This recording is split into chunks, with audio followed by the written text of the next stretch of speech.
Hey everybody, welcome to another episode of Launchcast. Thank you so much for making the time. We're excited to have you with us. We're very excited today to have a conversation about entrepreneurism.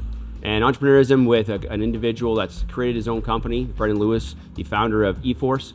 Equally exciting conversation with Mr. Alberio Bathory-Frota, the co-founder of Patronscan and Launchcode. So we are excited to get into it. So buckle up. We're excited to have you guys on board.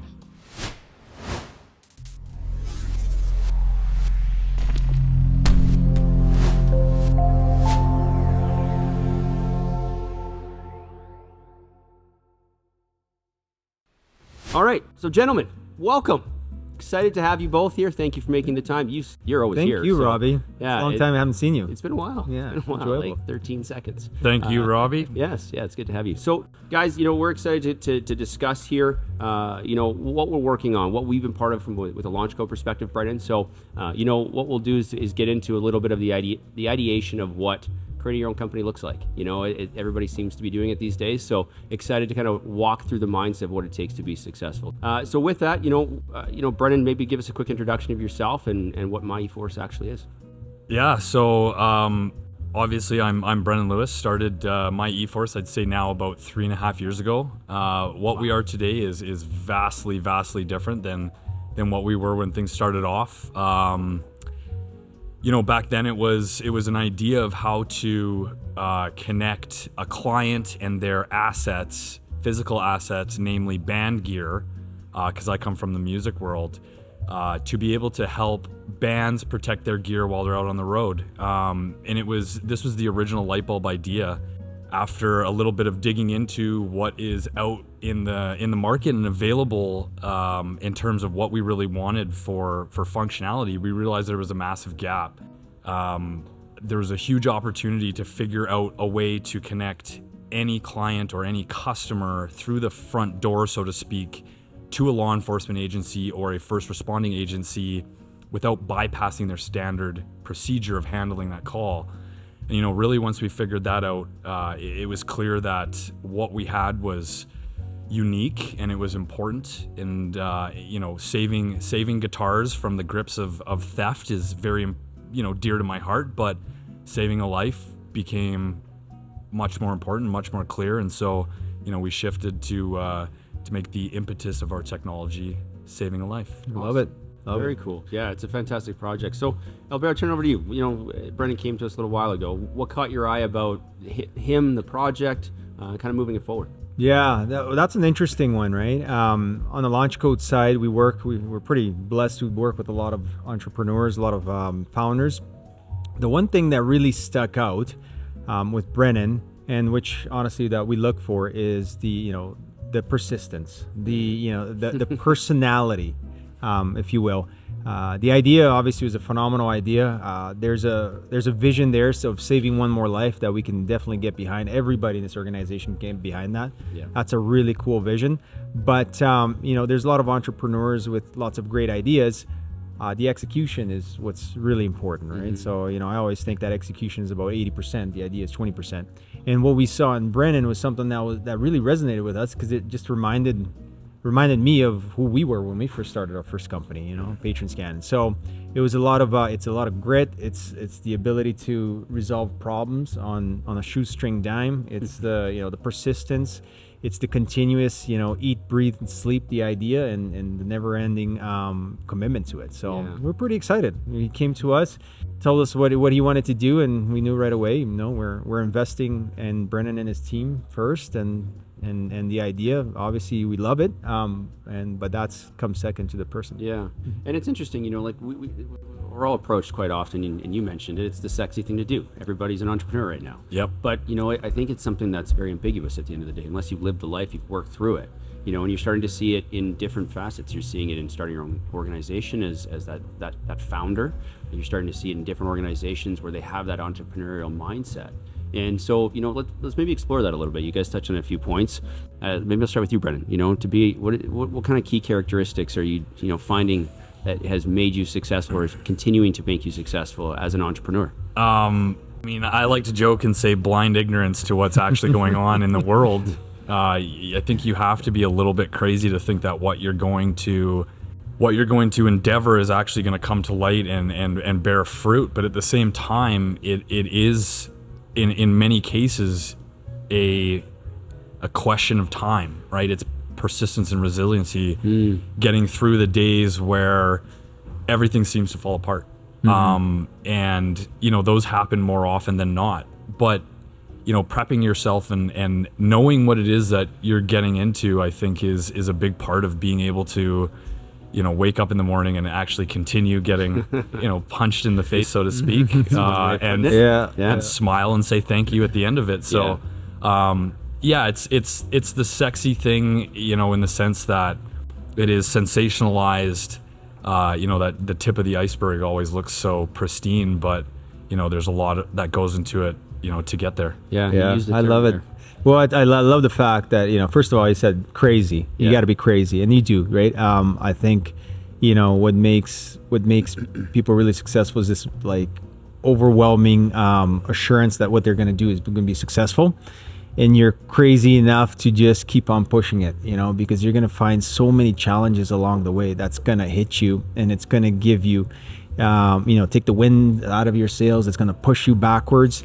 And you just got to continue with that crazy thought that's, it's going to work out. It's going to be awesome. And one of the terms you use, it's funny, getting punched in the face. There's something that we use here internally ourselves. And it's just, how many times can you get kicked in the nuts and keep a smile on, right? Yeah. So, that's what we find. It's the ones that can be successful are the ones that can handle the most kick to the nuts and keep on moving. Yeah. It's funny because I come from the music world where a lot of the artists put on a mask or a persona in order to get up on stage and do their thing. And in a lot of cases, I equated that to being a founder as well. Putting that face on and smiling after getting kicked in the nuts is a persona you have to have that is, sometimes bigger than what you are. And I mean, the over-the-top charismatic founder, that's borderline fraudulent is something that everybody sees and thinks that that's what it is, but there's a lot more grit to the everyday, and a lot more projecting of who you're going to be and who you're working towards, not only as a business but as a person. Humility too, right? Like, how many times have you done some of the worst jobs possible just to keep everything moving forward, right? Well, way too many. I'm sure there's some stories you can share from the Patronscan days. For sure. And talk about that. I think that's important. People understand that it's not all glitz and glamour. It's not all good times, sunshine, and rainbows. There's a realism there about doing those things. So maybe talk a couple of those points to relate that. You nail the nail on the head there. I think there's this persona out there that, okay, it'd be really cool to start my business. I can start bossing people around. I'm my own boss. I can grow this thing. I'm going to get really respected. But at the end of the day, at least we found in the beginning, it's none of that. Everybody's your boss. Your clients, clients are your boss. Your investors, if you have them, they're your boss. The vendors are your boss. It's everybody's your boss. But you got to just be humble enough to handle that. And you're not bossing anybody around. You're doing all the hard work, right? Yeah. So coming from, maybe you have a full-time job or you're very distinct in your role.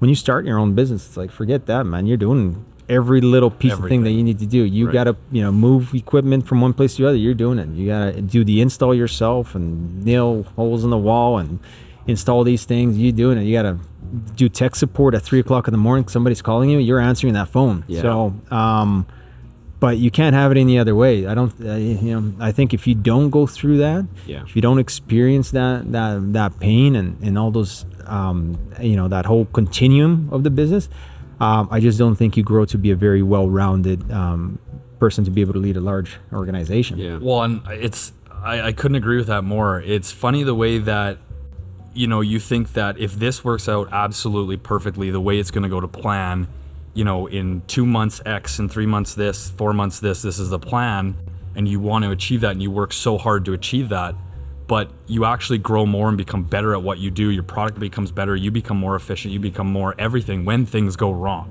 Like the failures that you reach along the way are what sharpen your stick. They're what get you, to the point of understanding that if something's a big problem versus a small problem versus, a daily problem, you handle them exactly the same, and you gotta kind of iron it with the same iron and move past. Yeah, no, great points. And let's shift gears a little bit. I mean, there's a lot of people that are going to be, listening to this and kind of walking through. I hope so. Yeah, walking through.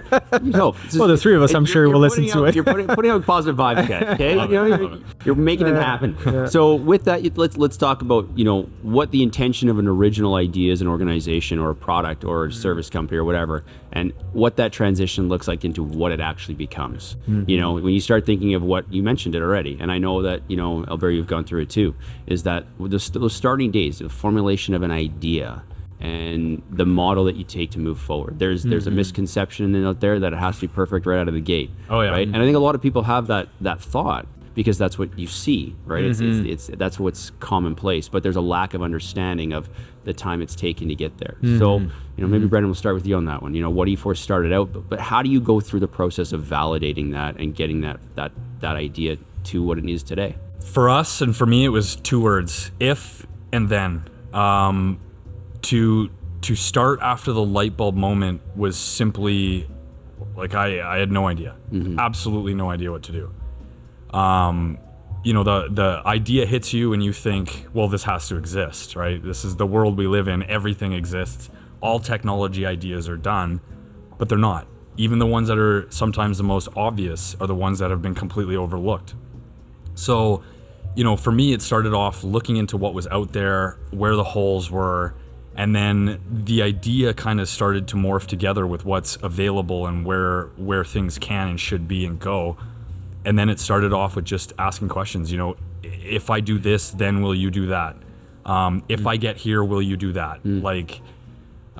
Just propping up, very, I don't want to say mundane milestones, but they are kind of mundane in the first steps. They're not really getting you anywhere except for getting your feet running, right? And getting some answers in the door from people who have no vested interest in your success. So it's important to get that third-party validation from people. Ask questions of people who know more than you. And I think we have a tendency to project a bias when we ask questions to look for the answers that we want instead of the answers that we need. Sure. And that is a huge mistake. Yeah, for sure. I still do it. Say that one more time. That's a pretty powerful statement, actually. I forgot already what I said. Good. Awesome. You have to dig deeper. Sometimes even with investors, you wanna prop up the positivity, and you're broadcasting that optimism. But at the end of the day, if they don't understand every single potential pitfall, when you come to them with those questions or those problems, and you need that help, you're not starting off on the right foot. Yeah. You're not creating trust and building trust, and failing is fine. It's beyond fine. It's actually necessary. But if you're not starting off, being open and honest with yourself and asking the proper questions about what it is that you're doing, those failures will become fatal. Yeah, yeah, fair statements. And you've done too, right? You've got a product company that you've created and a services company you've created. So maybe speak to that and how Patronscan is an interesting one, right? So yeah, 2 that have been successful, many other failures too, which is interesting, right? What's really cool about Brennan's story is, he was talking about pivoting here, there, the if and then, but he stayed true to the one single vision that he has, which is save another life, which is it's cool. It's a rallying cry. Like, you kind of have your North Star, but things can change along the way. For us, which is not very different than a lot of the other organizations, some of the most successful organizations really out there didn't really start with what they're selling now. Yeah. They started with an idea, but eventually they kind of, they pivot, they figure out where they are in the market, they find other opportunities. They figure out how to take advantage of those opportunities, right? Started off maybe with bit of a North Star, but went around it a few ways. But along the way, they became successful because they had that mentality, the mentality of, staying hungry, having the ability to look at what's happening out there and finding opportunities, maybe having to change or pivot along the way if they need to, and doing that. But at the end of the day, it's that, I think it's that skill set of being able to do that. With our on the Patronscan side too, we started with one product, and it was this holistic product, and it had a bunch of different features, and we've changed it so many different ways. Where we are now is fundamentally different than the beginning, but we're still validating identities, right? On the Launchcode side, same thing. We've always wanted to build cool products, right? We wanted to build innovative products, things that don't exist, bring innovation to market. And, we may have changed a little bit in how we do that. Maybe it was project work in the beginning. Now we're partnering up with organizations to do some of that. We're doing bigger projects, but the sole, North Star that we always had is still there. Like we're building innovative things that don't exist. And, I think another piece that's really important is the patience piece. You sent me something on LinkedIn, Robbie, about 1-800-GOT-JUNK, I believe it was. Yeah, that's right. Which is really cool to see, but it's not unique to them. I've seen it so many other ways. I think a lot of times people think that there's overnight successes. And those are rare, man. Those are so rare. What you see a lot of is what appears to seem like it's an overnight success, but it took years for that to happen, right? 1-800-GOT-JUNK, they do over $1 billion in revenue. A year is what that article said, but I think in the first 9 years or something, it took 9 years to make their first $1 million. Yeah. Wow. So, which is wild, right? Wild. 9 years.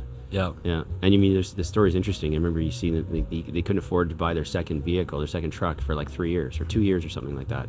So, wow. Yeah. So, but that speaks to some of the things you both mentioned: perseverance, grit. That continuous getting kicked or punched or wherever, and continue to get back up to kind of be crazy enough to say we're going to keep going, push through it. Hit me again. Yeah, right. And it's interesting just being involved in the Patronscan side to the degree that I have been understanding, that it wasn't a perfect product when it came to market. No, it was far from. But that's the iterative process that goes into it, and that's the reality that your client feedback is going to be brought into it. I remember you talking about coming from the product world, and it was like it's going to do all this stuff. But then validating with your clientele and your end users, what do they actually need, right? What does that look like? But the only way you can do that is get it in their hands to get the feedback. Yeah, 100%. Right? So important. So important to get something in somebody's hands right away. Like test that value proposition, Build something that's valuable, and the revenues will come. Yeah. Make something that's valuable to somebody. That's the key. And so just get it in somebody's hands. Test that theory. Is it valuable? No. Change it. Trying to make it valuable. Yeah. Well, and you'll find out during that process what is valuable. There's so many things that you don't understand from a client's perspective, and no matter how much you think even if you are in that role, and that's where your idea came from, was like, hey, I needed this in this role, and I'm going to sell to this person because I know who they are, and I've done this. It's never what you think it's going to be. It's that rigid on the vision, flexible on the details to get there type of thing. Right. It's kind of like we equate it to like bowling with the bumpers up. Like you're gonna go this way and you're gonna hit this thing, and then you're gonna go that way and you're gonna get that thing, but you're still getting down the lane somehow. Right. That's a good analogy. That's a good analogy. Let's That's the only way I can bowl. Yeah. Talent, bud. It's talent. Let's change gears a little bit, because there's been two fundamentally different ways you gentlemen have gone about this. Brennan, you've gone the investor route, funding, you're working that angle, that bumper, if you will. That bumper. Yeah. And Alberio has done it slightly differently. That was off the side of your desk while you were working a full-time gig, and did it organically. Pros and cons to both ways. So maybe have you guys speak to your experiences a little bit about on that side of things, and see what we can uncover. Yeah. I'll roll the dice. Go. Well, for us, I had never raised a penny in my life before I went into my first investor meetings. I did as much research as I can to understand what it is that I needed to do and say, but I, fell flat on my face probably a couple hundred times until we got an investor that was like, okay, we'll have another conversation. Just the first conversation, the first right? conversation. Yeah. But, I loved it and I hated it. It's very difficult in the moment to get the feedback of, come back later, or you're too early, because those are veiled messages, right? That no good investor will ever say no. They'll say come back, because hopefully, by the time you've been put through the rock machine, you're a shiny pebble and you come back around to them. But it was great. It was horrible. I've learned a lot since. And I would say, to the founders out there who are wanting to go the investor route, reach out to some local investors and ask them how to pitch. Ask them what they want to see in a pitch. Ask them what markers and what milestones you need to reach in order to, gain access to capital for this fund, and what does this look like? Because there's a set way to do things, loosely set, and there are ways to circumvent that type of rigid process, but at the same time, you have to go through certain things in order to get them to open their doors and ultimately open their wallets. So right on. Yeah, no, that's fair. Yeah, and like you said, so my experience with the first company, Patronscan, was we didn't go for investors funding. We were lucky that way though, because we were building a tech company. We were both from the tech space, right? So a lot of sweat equity on that end was worth quite a bit, because we could use, we basically were able to develop on our own back. And having a co-founder was extremely important. Conversations we've had in the past, and even we've had these conversations about what people look for in organizations. Solo founders are very hard. Investors don't like to invest in solo founders. Right. Having a co-founder, changes that narrative, and I get why, because when you do that, there's somebody that can help you along the way, right? Somebody that keeps you accountable, but somebody that also, maybe they have a skill set in something different than you do. Things that worry them, doesn't worry you, so you can really navigate and weather those valleys and troughs, right? For us, because we were able to do that, we were able to get to the market on the very cheap. Not having an investor, the benefit is that you basically have to run on fumes. So you got to stretch that dollar as much as you can, right? Yeah. Which means you got to make decisions on the mindset of what makes the most sense with the very limited capital, very limited resources we have.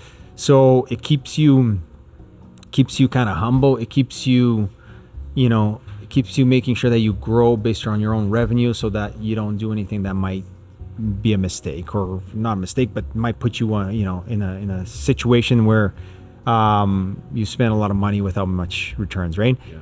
That's the benefit. The drawback, it is a slow process, right? So if you can have that mentality of, I know how to stretch a dollar, I know how to make good decisions that way, and I can get investment in, you can do that way faster. Like it took us a long time to get to a certain point as a startup.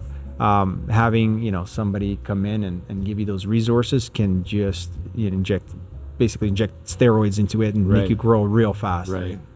No, that's great. Let's get really real here. It's as I think we've alluded to, it's not all sunshine and rainbows. So, for the millions of people listening, right, wishing it, let's talk about how many times you wanted to quit. I know it's something, Brennan and Alberio, it can be great and it can be a grind. So, why are you still doing it? Have you thought about it? Help people get the emotion out of that. Yeah, I mean, to be completely honest, I think the only times I've ever wanted to quit this is when I felt like we were hitting immovable brick roads or brick walls. If we were going to run into a critical issue that wouldn't have a positive outcome or wouldn't help to get us to the next stage, it's just like, well, shit, here we are. Look at this. This sucks. Yeah. Absolutely no idea what to do. No idea where to go. No idea who to ask. But I think in those situations, because they will come and they'll never stop, I think it's key to be able to put things down and walk away. Because you need to see the forest from the trees, and you can't do that when you're, staring at the trunk. So, well, admitting vulnerability right there is huge, right? That's massive, because it is hard, And how many times has that happened to you? A lot. Yeah. Yeah. It's not just once or twice, right? No, we've been Yeah, I don't need to go to the details. But we've had everything from expensive developer divorces to legal teams taking our investment to people leaving to this and that. So, I mean, you kind of have to fly above it. Yeah. And this is kind of where the persona of being almost robotic when it comes to handling the initial hit of a failure is like, okay, great. I love it. Mm-hmm. What else you got? Yeah. You get to that point, I think. I mean, obviously with you guys have seen moments of not having that so smoothly transition, but that's real, man. That's how it is. That's part of it. Yeah. Right? And it's funny because you look back on it and you're like, oh, that wasn't so bad. In the moment, it's absolute catastrophe. But just knowing to take a step back, I mean, there have been so many times where it's like, well, you know what? It's 1:00 on a Wednesday and I've got so much shit to do, but I ain't doing it. Yeah. I'm done. Yeah. I'm going to go for a walk. I'm going to throw in this podcast. I'm going to go for a drive. You mean Launchcast? Yeah, absolutely. It's the only one I listen to. So, I get my learning, my value from Launchcast. And so it's what brings me back. Keep that going. That's good. I was just throwing in one, but I like how you wrote that out. It's good stuff. Yeah. It's awesome. It's interesting you say too about the smooth, it hasn't been a smooth journey. And in the end, like smooth is a mindset, right? 100%. Which is you gotta go through it, man. You gotta fight a million fires, So you look back at a day, it's like, that was a pretty smooth day. There's only 67 fires I had to deal with, that was pretty good. Yeah. When you're not used to that at all, the first fire, it's just like, holy smokes, this is crazy. Yeah. For me, I don't think there's ever been the thought of I want to quit this, right? But there's been low periods. There's been low periods, right? And then, low periods come with the different thoughts of, okay, what's going on here? What's the future bringing? It's that when you don't know what's around the corner. There's uncertainty. Things get thrown at you. On the Patronscan side, we were heavily in the hospitality industry. COVID hits. We lose 93% of our revenue like overnight, basically, right? And you're thinking to yourself, holy smokes, what is this? How do you get through this? What are we gonna do? Yeah. Right. So and then it's moments like that where along the way I've had to even do some self-reflection, which is part of my identity. Like the businesses that I worked in became a fabric of who I was. It was part of my identity, right? 100%. So when something like that hits, it's almost like an identity hit. You're getting hit on who you are as a person, and you got to think of it objectively. And this is something I've had to work on as well. Is just like, okay, well, no, that's unforeseen. That has nothing to do with who I am as a person. Right. Let's solve this problem. So it's kind of taking that personality, making this personal and part of your personality, taking that out. It's no longer a personal thing. This is this is a business. There's a solution to it. There's a way to fix it. Because if you take it, if you let the emotions hit too much, it'll drain you. And that's what burns people out. Yeah. So. Oh yeah. Yeah. It's easy to happen, right? You immerse yourself in it. It becomes part of, like you said, your identity. But the strength is disassociating that and realizing that whatever happens doesn't change who you are. Well, and there's always a path forward. There are very rare instances, I think, where even though a lot of startups fail, I mean, they've probably failed on their 100th iteration of trying to make something work. So, I mean, even in that context, there still, for them, was always a path forward, always something that can be churned, always something that can be changed. And, understanding that, knowing that sometimes it just takes a step back and a regroup and a look at the war room and the maps and move a few things around. All of a sudden, what you have is way better than what you were chasing, and the path becomes more clear. And now you're less budget, less time to market, and everything changes. Yeah, stars can align, and they do align, but you have to put in the work to get there. You don't know when. You don't know what that looks like. Yeah, there's no definition of what that means. Yeah, sometimes it's a year, sometimes it's 5, sometimes it's 9. Right. So who knows? Right. All right, guys. So let's go back to, let's picture, if you will, you're youthful, vibrant, full of life selves. You're about to embark upon this amazing journey that you're walking down the path of a Patronscan at the time for you, Alberio, and my-eforce for you, Brennan. And you run into your today self then. What's that piece of advice that you're telling your younger self what would you do differently? How would you start it? I think that's going to be really advantageous for people as they are listening to this. So Alberio, I'll start with you. Sounds good. I'll answer that actually in two different ways. So, one I think is more of a generic one for anybody that's looking to start, right? I think sometimes the allure of entrepreneurship and owning a business is really exciting, and you think about, oh, holy smokes, I'm gonna do this, I'm gonna have wads of cash, and this is gonna be awesome, right? Yeah. I think you need to start with a purpose that's more than just making money. If it's all about just making money, there's honestly, I think there's better ways to do that. Go back to school, spend 4 years getting on like some sort of advanced degree. Or entrepreneurism is a long life commitment.